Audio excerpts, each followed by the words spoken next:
번째 발표는 인천대학교의 강희찬 교수님께서 국내 환경산업의 현황과 해결 방안 주제로 발표를 해주시겠습니다. 강희찬 교수님은 현재 IPCC 저자로 참여하고 계시고요. 한국환경경제학회 학술위원장을 맡고 계십니다. 환영의 박수 부탁드립니다. 네, 반갑습니다.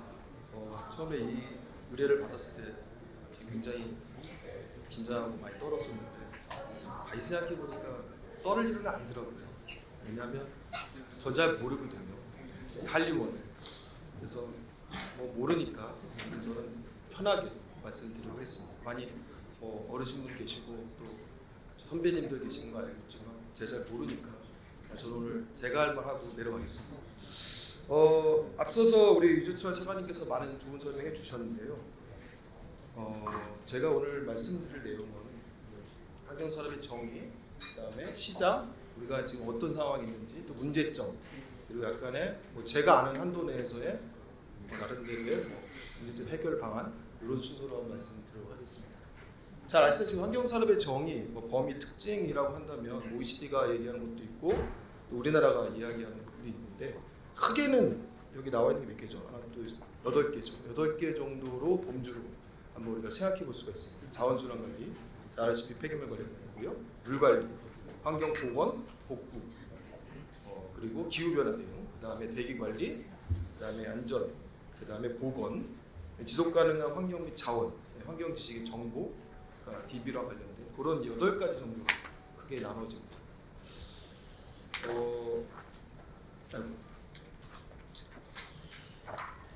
그래서 이제 가장 제 왼쪽에 있는 게 좀 협소한 그런 이제 협의의 어떤 환경산업의 정의인데요.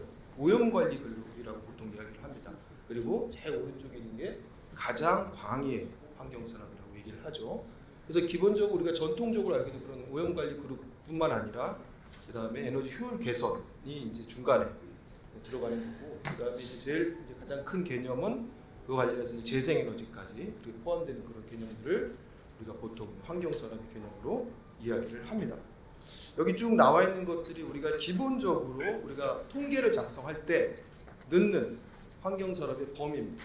요것만 알고 있어도 우리가 환경산업에 이런 분야는 환경산업이 있고 아닌 거는 또 그렇지 않구나라고 대강 이제 그림이 잡혀지기 때문에 자원순환 관리는 보신 것처럼 폐기물과 관련된 것들, 자원 재활용이라는 이런 물 관리는 이제 오폐수 관리라는 이런 부분들, 그다음에 환경 보건과 복구는 토양, 이제 그런 거 관련된 지표수, 그다음에 지하수와 관련된 것들. 그리고 이제 기후 변화 대응 우리가 잘 알고 있는 기후 변화 감축과 적응과 관련된 그런 분야들, 그리고 대기 관리는 대기 오염 관리, 사전, 사후와 관련된 것들, 그리고 이제 환경 안전 보건과 관련된 그런 소음 진동을 포함해서 최근에 이제 이런 감성 관련된 그런 것들도 들어가고요. 그다음에 지속 가능한 환경 자원이라는 것은 이제 조금 이제 범위가 이제 넓어진 건데 이제 어떤 에너지 효율 개선도 들어가고, 그다음에 이제 여기에 이제 우리가 이제 최근에 한참 이슈가 되고 있는 생물 다양성과 관련된 그런 이슈들, 그런 부분들이 이제 여기에 많이 들어가고 이제 산림을 포함해서 해양도 포함되고요. 그다음에 환경 지식 정보와 관련된 건 최근에 또 이제 서비스와 관련된 큰 분야들이 이 안에 포함된다고 보시면 돼요. 앞에 이거는 설명을 주셨기 때문에 제가 강조드리는 것은 3가지 크게 큰 틀로 이제 우리가 지금 저희 정부가 이제 진행하겠다고 하는 건데, 특히 이제 맨 밑에 부분을 아주 크게 강조를 했죠.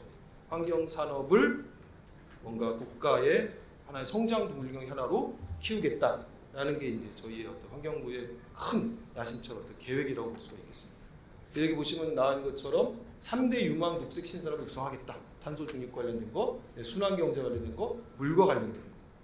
그리고 녹색 산업의 수출국으로서의 도약을 하겠다. 아까 말씀 나온 것처럼 20조, 그 다음에 관련된 거 관련해서 수소, 특히 이제 그린 수소겠죠. 재생에너지와 이제 연관된 그린 수소, 해수 담수화, 중동 지역 관련된 거, 매립가스 발전, 특히 이제 최근에 어떤 신흥 개도국들 관련해서 폐기물 관련 관련된 거, 그 다음에 이제 베트남이라는 이런 이제 동남아 국가들의 이제 상하수도, 특히 이제 스마트 이제 그 물관리 관련된 분야들이 들어가겠죠. 그리고 이제 이걸 관련하기 위해서 방금 이제 우리 차관님께서 말씀하셨던 것처럼 다양한 형태의 그런 노력들을 하겠다라는 것들이 들어있습니다. 우리가 이제 관심 있게 봐야 되는 거는 우리가 환경 산업이라는 것을 드라이브를 건 것이 이제 꽤 됐잖아요. 근데 이제는 이거를 수출 산업화하겠다는 깃발을 꽂았다는 게 좀 가장 큰 어떤 변화다라는 것들을 한번 우리가 생각해 볼 수가 있겠습니다. 기본적으로 환경 산업이라는 것은 여러 가지 특징들이 있겠지만 사실 이 한 장의 슬라이드로 설명은 다 돼요. 이제 첫 번째는 시민들의 의식에 굉장히 관련이 있겠죠. 크게 좌우가 될 수밖에 없고, 물론 의식은 당연히 소득 수준과 관련되고 교육 수준과 관련이 되겠죠. 그리고 이제 중요한 게 바로 드라이브드 마켓이라는 거죠. 이왕 그 자체 시장이 생겨나는 것이 아니라 규제로 인해서 그 규제의 크기만큼만 환경 산업이 커지는, 즉 규제로 인해서 생겨나는 그런 유도된 시장이라는 것이 굉장히 큰 특징이고, 그다음에 이제 공공재적 특징이 굉장히 강하다는 것이죠. 그래서 이런 분야에서 사실은 민간 기업이 뭔가 들어오기가 굉장히 조금 어려운 부분도 없지 않아 있습니다. 그리고 굉장히 현장 대응형이라는 특징이 있어요. 그러니까 같은 환경 산업의 기술이라든지 산업이라 하더라도 어느 국가, 어느 상황, 그리고 그 나라가 갖고 있는 여러 가지 기후 환경뿐만 아니라 여러 가지 그 모든 것들의 현장 대응형으로 들어간다는 것이죠. 이게 또 규격화나 이런 부분에서 굉장히 또 기업들에게 또 굉장히 좀 어려운 부분들이 있죠. 뭐 쉽게 얘기해서 쓰레기 성상만 해도 각 국가별로 다 다릅니다. 염도도 다르고, 우리나라는 매운 것도 많이 들어가 있잖아요. 그리고 굉장히 질척거리는 게 많이 있는 그런 쓰레기도 있고, 굉장히 마른 그런 폐기물도 있고. 그래서 굉장히 현장 대응이라는 거, 그리고 환경 사고와 당연히 관련이 있죠. 환경 사고 크게 터질 때 환경 산업이 같이 커지는 그런 특징도 있고, 또 경제 발전도 함께 성장하는. 그래서 경제가 성장하는 과정 속에서 자연스럽게 환경 산업도 커져가는 그런 특징이 있고, 또 복합적인 응용 산업이라는 거죠. 그냥 하나의 어떤 플랜트 사업이다 이렇게 정의할 수 없는 다양한 형태의 기술과 산업군들이 함께 움직이는 복합적인 응용 산업입니다. 또 미래 신성장 동력으로서의 또 가치도 갖고 있다고 볼 수가 있습니다. 근데 가장 큰 특징은 환경 산업이라는 것이 잘 아시다시피 사실은 정의를 정하기도, 범위를 정하기도 굉장히 어렵습니다. 잘 아시다시피 에너지 산업이라든지 바이오 산업, 화학 산업, 물 산업 이런 것들은 사실은 자기들만의 사업 영역이 있는 거죠. 이거를 환경 산업은 어떻게 하면 더 크게 큰 엄브렐라 속으로 이제 끌어들일까 하는 노력을 하고 있지만, 사실 이런 산업들은 기존에 이미 제조업, 서비스업으로 분류가 됐던 산업들인데, 그런 부분들을 다시 포함하기 때문에 거기서 충돌이 발생을 하는 겁니다. 전통적으로 인식되었던 폐기물이라든지 또 대기오염이라든지 수질 개선 같은 것들은 사실은 우리가 그 자체적으로는 포화지만 점차 그런 것들이 아까 보죠 융합적인 느낌 이런 것들을 점차 영역들이 확대해 가고 있는데, 특히 이제 에너지 효율 개선이라든지 재생에너지와 같은 고유 에너지 영역 같은 것들은 사실은 환경 산업을 계속 좀 마찰이 일어나고 있죠. 이거는 우리 영역이야. 환경 산업 어딜 들어오? 약간 이런 느낌이죠. 또 기후변화 대응과 관련해서 특히 이제 기후변화 저감 분야, 또 기후변화 적응해서 인프라 산업 같은 분야들도 자기들만의 인프라 산업의 영역이 있기 때문에 건설 산업이나 이런 데서 그런 부분에서도 마찰이 존재를 한다는 특징이 있습니다. 환경 산업의 규모 같은 것도 제가 특징들만 간략하게 말씀드리고 지나갈게요. 잘 아시는 것처럼 우리가 2004년 대비해 가지고 2020년 기준으로 우리가 이만큼 21조에서 102조로 환경 산업이 커졌습니다. 굉장히 많이 커졌죠. 그리고 GDP 대비도 우리가 2.36%에서 5.23%까지도 증가했죠. 연평균 증가율 10%가 넘습니다. 다른 우리가 경제 성장률과 비교해봤을 때 환경 산업에서의 성장률은 어마어마하게 커졌죠. 그리고 관련된 산업체의 총수도 지금 현재 2020년에 6만 개의 사업체가 넘어갑니다. 그리고 환경 분야의 종사자도 45만 명이나 되고요. 또 매출액도 101조나 되는 그런 큰 사업체입니다. 그리고 어떤 분야에 그러면 사업들이 제일 많으냐라고 봤을 때 아직까지는 폐기물 관리와 관련된 자원순환과 관련된 기업들이 가장 많고요. 그다음에 지속가능 환경자원은 아까 말씀드린 것처럼 최근에 많이 좀 주목받고 있는 이런 생물종 다양성이라든지 그리고 에너지 효율과 관련된 이런 분야들이 들어가고, 물관리 산업이 또 11% 정도 차지를 하고 있죠. 그런데 우리 잘 아시다시피 우리가 대부분에 보면 10억 미만의 기업체들이 대부분 한 50%가 넘습니다. 그만큼 소규모 기업들이 많다는 것이죠. 5명, 6명, 7명 정도의 직원들로만 운영되는 기업들도 아직도 많습니다. 심지어는 2명도 있고요. 2명 기업들이 사실 어마어마하게 많습니다. 그리고 여기 보시면 나온 것처럼 물관리라든지 환경복구 보건이나 복구, 그다음에 환경 안전 보건들 정도만 10억 이상의 기업들이 좀 있지 대부분의 기업들은 아직도 영세한 기업들이 많습니다. 이게 나와 있는 것처럼 1인에서 4인 정도의 기업이 전체의 52%, 그리고 300명 이상인 기업체는 기껏해야 2%에 불과합니다. 그만큼 환경산업은 아직도 중소기업에서 대기업으로 넘어가는 과정에서 굉장히 진통을 겪고 있다라는 것들을 말씀드리고, 그래서 사업체 평균 종사자 수는 7.2명입니다. 물론 우리가 이제 많은 이제 변화도 있었고 물산업이라든지 이런 분야에서 큰 기업들도 많이 나오고 있긴 하지만 아직까지도 그런 상황이 좀 놓여 있고요. 요거는 뭐 자격증 소유자는 그냥 넘어가고요.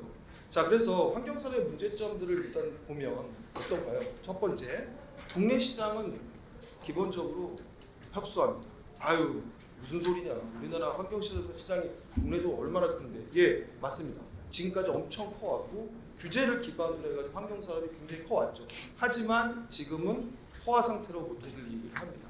환경산업이 더 이상 커질 수 있는 분야가 쉽지 않다. 왜? 계속되는 규제와 관련해서 규제를 강화하는 것도 물론 우리 하나의 흐름이긴 하지만 또 하나 규제에 대해서 또 우리 또 정부에 따라서 규제를 완화하거나 이런 것들이 같이 동시에 이루어지기 때문에 환경산업이 우리가 생각하는 것 국내 시장이 그렇게 커지기는 쉽지 않은 구조에 있습니다.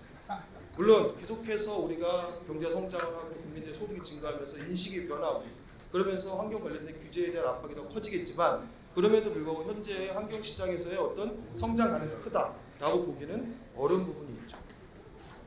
특히 우리나라의 환경 시장이 워낙 작았기 때문에 그래서 근데 문제인지 모르겠지만 우리나라 국내 기술을 그거에 맞춰서 뭔가 산업화를 하고 또 국산화를 하는 노력들이 사실은 우리가 그렇게 잘 이루어지지는 않습니다. 물론 뭐 여기 있는 분들 중에 굉장히 기분 나빠하실 분들이 계시겠지만 솔직히 많은 기업들이 아직도 라이센싱에 의존해서 다른 해외 기업들의 기술을 사와서 그냥 플랜테이션만 하는 그런 사업도 지금도 비일비재합니다.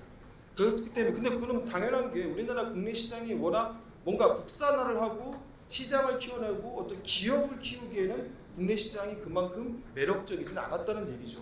그래서 이런 국내에서 환경 시장의 어떤 성장을 견인했던 물, 대기, 폐기물 분야 같은 경우에는 내수 시장이 어느 정도 포화 상태에 있고 해외 시장의 진출이 아까 차관님도 말씀하셨지만 해외 시장의 진출이 사실은 지금 현재 우리에게 중요한 그리고 아까 차관님이 말씀하셨다시피 최근에는 이런 4차 산업과 관련된 다양한 기술들 특히 스마트를 그 앞에 둔 여러 가지 환경 산업들이 최근에 많이 나오기 시작을 했죠. 그래서 일단 기본적으로 개도 등 이제 신흥 시장을 목표로 우리가 하는 것이 맞는데 그거 관련해서 나중에 좀 더 말씀을 드리겠지만 그거 관련해서도 여러 가지 지금 제약 조건들이 여러 가지가 있습니다. 그래서 우리 강소기업 또 대기업들을 좀 양성할 필요가 있다. 우리의 손에 가슴을 얹고 얘기를 하는 거죠. 지금까지 환경 산업에 대해서 우리가 지금까지 이렇게 많은 투자와 국가 차원에서의 R&D 투자도 했고 우리가 KT를 중심으로 다양한 형태의 산업을 이끌려 노력했지만 환경 산업에서 뭔가 대기업 하나를 뽑는다. 사실 쉽지가 않죠, 그렇죠? 우리가 앞으로도 갈 길이 많다는 거죠.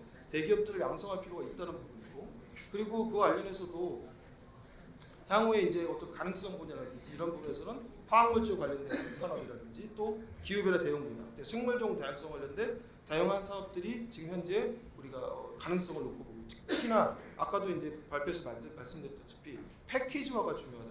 그냥 단순히 그냥 어디 나라 가서 어디에 뭐 하나 시설 지어주고 뭐 이런 식의 가는 것이 아니라 도시 단위, 국가 단위 아니면 카운티 단위 정도의 어떤 패키지화되는 어떤 프로그램을 갖고 접근하지 않으면 지금과 같은 각계 전투 방식은 우리에게 별로 이득이 없다라고 말씀드립니다. 그래서 지향점을 보통 지금 5개 정도로 보고 있습니다. 자원순환 분야 같은 경우에는 지금과 같은 자원순환 분야뿐만 아니라 여기에 뭔가 고부가 가치가 있습니다. 도시광산이라든지 친환경 폐자원의 에너지화라든지 그리고 폐자원의 원료 다시 원료의 순환으로 들어가는 그리고 수소 생산과 그 과정 속에 수소를 뽑아내는 그런 분야들 그러니까 지금과는 조금 더 다른 접근 그리고 녹색 보건 분야와 보건 특히나 스마트 그린 도시라든지 스마트 그린 마을 같은 그러니까 기존의 어떤 그린 빌리지 차원에서 여기에 스마트적인 요소들이 이제 더해지는 것이죠. 그리고 바이오 산업 같은 경우도 최근에 이제 많이 이야기하는 것처럼 기존의 어떤 탄소를 뭔가 해서 수소를 뽑아내는 그런 어떤 기술이나 이런 것들이 화학적인 방식으로 되는 것이 아니라 미생물이라든지 이런 것들을 통해서 탄소를 그러니까 CCUS에서 특히 탄소를 어떤 고부가치하는 차원에서 그 부분에서 어떤 바이오를 이용한 이런 거에 대한 고부가치화들이 최근에 논의들이 많이 되고 있죠. 또 화학물질 관련된 분야는 앞으로도 계속 큰 화두가 될 거라고 보고 있습니다.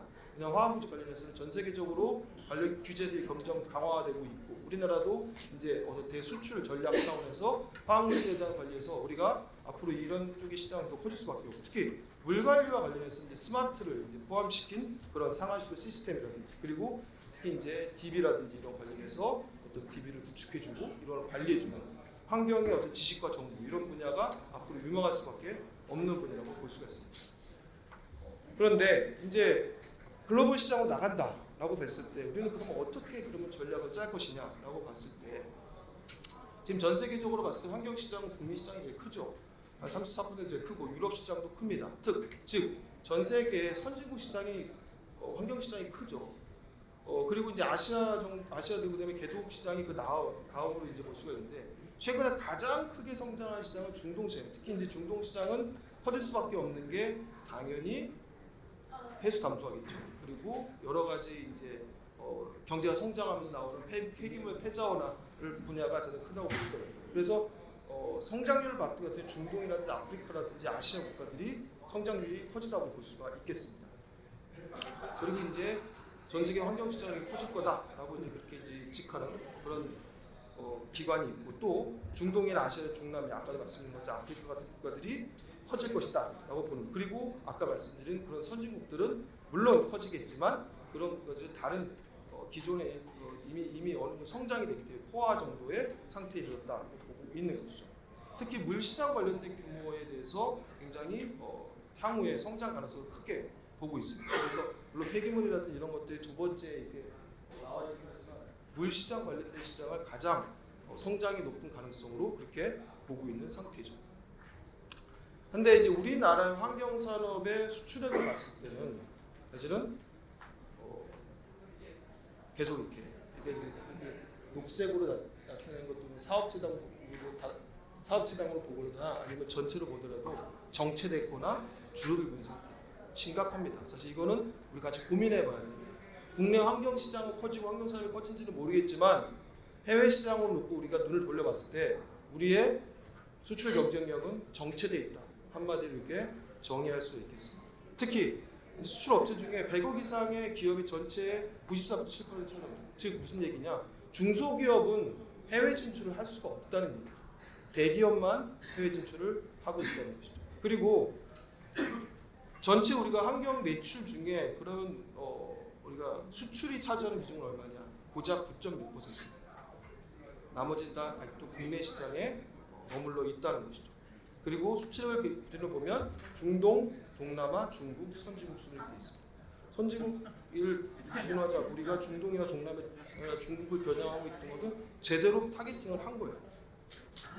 자 그런데 우리 환경산업의 딜레마가 빠져 있습니다. 무슨 얘기냐? 자 개도국 시장을 나가고 싶어요. 또 선진국 시장도 괜찮아 보여요. 근데 개도국 시장을 보면 일단 기본적으로 사후 처리 아직까지는 어떻게 뭐 좀 스마트하다든지 아니면 뭐 최첨단 기술 이런 걸 원하지는 않습니다. 그들은 그래도 사후 처리 중심의 기술들을 요구를 하고 있죠.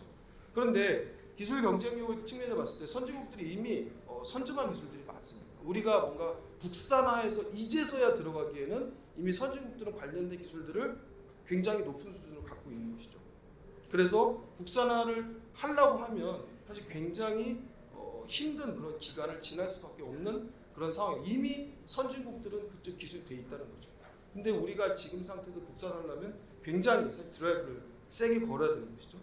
그래서 대부분 국내 기업들 같은 경우에는 아직도 핵심 기술 같은 건 라이센스 등을 많이 해오고 있습니다. 그래서 그리고 또 하나는 아까 말씀드린 것처럼 개별 단위로 진출하고 있어요. 그냥 어디 가서 뭐 하나 어디 이렇게 해줘. 약간 이런 식이죠. 그리고 자금력 관련해서 우리가 어차피 대기업밖에 못 나가는 그런 구조에 놓여 있는 것이죠. 그래서 개도국 시장은 기본적으로 향후 전망으로 봤을 때 시장이 확대될 건 확실합니다.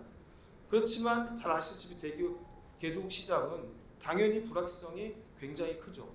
정책적 불확실성, 시장적 불확실성, 다양한 심지어는 뭐 전쟁의 어떤 가능성까지 여러 가지를 고려하지 말 수밖에 없는 불확실성 하에서 개도국에 나가야 되는 그런 놓여 있습니다. 그렇기 때문에 더더욱 중소기업들은 접근을 하기가 어려운 것이죠. 왜냐하면 워낙 불확실성이 크기 때문에 뭔가 백업과 파이낸스와 그 다음에 인슈런스가 존재해야 되는데 그런 것들이 없는 상태에서 중소기업들이 나가기 너무 힘든 것이죠. 선진국 시장을 봤을 때는 당연히 이제 사전 예방 쪽으로 가 있고 또 IT라든지 4차 산업과 많이 융합된 그런 기술들을 요구를 합니다. 그래서 그렇기 때문에 융복합적인 그런 접근이 필요할 수밖에 없죠. 하지만 국내 기업들은 사실은 선진국 시장에서 생각도 안 해요. 왜냐? 너무 시장의 벽이 높다고 생각하기 때문입니다. 하지만 사실은 뭐 여기 분들도 너무너무 잘 아시겠지만 유럽이라고 그게 무서운 시장은 아니잖아요. 유럽들도 지금 우리에게 환경 기술을 요구하고 있는 데도 굉장히 많습니다. 뭐 아주 잘 사는 유럽 빼고 뭐 예를 들면 뭐 칠레 아니 뭐 체코라든지 아니면 뭐 폴란드라든지 아니면 뭐 오스트리아라든지 이런 나라들은 사실 우리보다 환경이 굉장히 낙후돼 있어요. 솔직하게 얘기해서 그런 나라들은 충분히 우리가 진출할 어떤 그런 자체적인 어떤 대상이 될 수가 있는 것이죠. 그래서 선진 기업들과의 경쟁과 이런 것들을 통해서 진출하는 것이 굉장히 중요한 포인트라고 될 수가 있겠습니다. 그래서 우리가 지금 환경 사업을 보면 우리가 해외 나간다. 그럼 우리가 뭐가 문제냐? 일단 첫 번째는 해외 실질 관련해서 우리가 경험이 너무 부족하다. 트랙 레코드가 부족하다는 것이죠. 그러니까 보통은 이제 이런 해외 큰 사업들 같은 경우는 요구하는 게 뻔해요. 트랙 레코드 있어? 해봤어? 그 다음에 다른 어떤 좀 잘하는 그런 PM들하고 같이 연계돼 있어? 선진 기업들하고 같이 하니? 아니면 니네 혼자 하니? 이런 것들을 물어보고 있는 거죠. 근데 그런 부분에서 우리가 그런 트랙 레코드가 부족하다는 게 가장 큰 우리의 어떤 좀 문제점이라고 할 수가 있죠. 특히 이제 뭐 월드뱅크라든지 GCF라든지 이런 다국적 개발은행 같은 경우에 이런 것들을 굉장히 중요하게 봅니다. 그 평가 기준에서. 그래서 이 PM급의 이것들을 전체적으로 오가나이즈하는 PM급의 역량이 얼마나 되느냐, 경험이 있느냐 이런 것들을 굉장히 중요하게 본다는 것이죠. 특히 우리가 사실 KT뿐만 아니라 환경공단이라든지 이런 것들이 FS 사업이라든지 아니면 FF 사업 같은 여러 가지 다양한 사업들을 많이 해왔어요. 엄청나게 많이 해왔어요. 하지만 문제는 뭐냐? 그런 사업들이 본 사업까지 연결이 안 돼요. FS까지는 너무 잘 됐어요. 하지만 본 사업까지 연결이 안 돼요. 여기서 뜨끔하시는 분 많을 거예요. 저도 사실 FS 많이 했었어요. 걔도 FS. 근데 문제는 뭐냐? 본 사업이 연결이 안 돼요. 근데 왜 그러냐? 대부분 보면 다 파이낸스 때문에 큰 자금이 붙어야 돼요. 큰 자금이 붙지 않으면 그냥 FS하고 그냥 그래 가능성은 있어. 하지만 큰 사업들을 딸 수가 없는 것이죠. 그러다 보니까 사실은 자금적인 문제가 굉장히 크고 특히 컨소시엄 과정에서 우리만 하자 이 접근은 저는 별로 얘기하고 싶지 않습니다. 우리가 진짜 필요하다면 해외에 경험이 많은 기업들도 컨소시엄에 포함시키고 이런 식으로 같이 뭔가 할 수 있는 그런 노력들이 필요하고 특히나 이거는 사실 좀 약간 좀 가슴 아픈 얘기긴 한데 너무 우리 기관들끼리 너무 경쟁만 해요. 환경부, 산업부, 외교부, 공단, KT, 수자원공사, 수도권 메디컬공사 서로 경쟁을 합니다. 한 사업에 대해서 한 지역에 대해서 서로 경쟁하고 있어요. 사실은 그거를 같이 컨소시엄으로 들어가면 풀 수 있는 문제들이 너무 많은데 그냥 같은 데를 같이 또 경쟁하고 있는 경우도 사실 굉장히 많은 걸 봤습니다. 그런 부분도 우리가 개선할 부분이다라고 보고요. 그래서 사실은 이제 이것도 굉장히 중요한 거긴 한데 선진국 시장도 괜찮고 개도국 시장도 마찬가지인데 대기업과 중소기업이 사실 컨소시엄으로 들어가야 돼요. 그러니까 지금은 사실 대기업들은 뭐 중소기업 뭐 같이 가봐야 이런 얘기 하는데 사실은 그런 것들이 같이 가도 할 수 있는 컨소시엄을 계속 권장을 해요. 권장을 하면 딴 게 없죠. 그러한 컨소시엄을 대기업과 중소기업이 같이 맺었을 때 거기에 대한 뭔가 인센티브가 주어져야겠죠. 그러니까 그런 식으로 뭔가 동반 함께 트랙 레코드를 쌓으면서 경쟁력을 함께 키워갈 수 있는 그런 노력들이 필요하고 특히나 개도국 시장 같은 경우에는 정보가 정말 중요한데 그와 관련해서 정말 지금 현재 우리의 그런 역할을 해주고 있는 어떤 해외 공공기관 뭐 코트라든지 코이카라든지 해외 건설업이라든지 이런 데에 같이 노력을 해서 정보를 얻어내는 것이 필요하다. 그리고 계속 강조하지만 금융이 사실 가장 중요한 분야입니다. 그래서 아까도 이제 차관님께서 우리 관련해서 우리가 펀드를 만든다고 얘기를 하시는데 그와 관련해서 진짜로 조금 더 큰 규모의 어떤 공적 자금이 필요합니다. 특히 공적 자금 같은 경우에는 이런 개별 기업들이 들어갔을 때 뭔가 인슈런스 역할을 해줄 수 있는 그런 이제 역할이 필요하거든요. 그래야지 이런 공적 자금이 움직여야 민간 자금도 공적 자금 움직이네? 이거 어느 정도 믿을만 하겠구나 라는 민간 자금도 같이 움직일 수가 있는데 그렇기 때문에 사실은 조금 힘들겠지만 이런 정부 차원에서의 그런 펀드 같은 이런 것들도 좀 크게 좀 고민해 줬으면 고맙겠다라는 말씀을 드리면서 발표를 마치도록 하겠습니다. 이상입니다.